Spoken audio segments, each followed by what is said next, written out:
कि जेड़ी लज़त जनाब दी अखियां च ओ लज़त शराब विच कोई नहीं। उन खालक इंज तखलीक कीता है किसे कलम किताब विच कोई नहीं कि उन वेख के खबरे की हुंदा मेरे सज्जन साहब विच कोई नहीं। तू ते जिले मंडी दी गल करना है ओदे जा सज्जन पंजाब विच कोई नहीं। कि बड़ी मुद्दत तो बाद आई सिख सज्जणा दी मैनू मुण मजबूर च कीता। अद्धी राती उसड़ के बह रहा वां दिल जख्मा चूर च कीता। ते सोहणे सज्जन दी सूरत वेखण लई ओ शानी दिल मजबूर च कीता। शाला कख ना रहे इस गुरबत दा जेड़ी सज्जन तो दूर च कीता।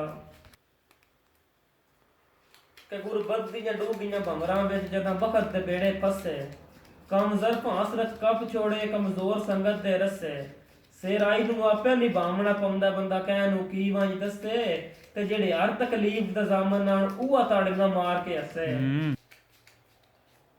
शाला टुरदे सज्जण न कोई ना वेखे क्योंकि हल वेंदे ने किंगरे आं दे चिट्टे देह नूं रात मालूम हुंदी है भुल वेंदे न होश जां दे दोवे बाहियां वेंदियां ने गल दे विच हुंदे ने मैण किनां दे नां दे ते जेड़े सज्जणा दा दुख पचा के जीवन धन जिगर याद उन्हां दे।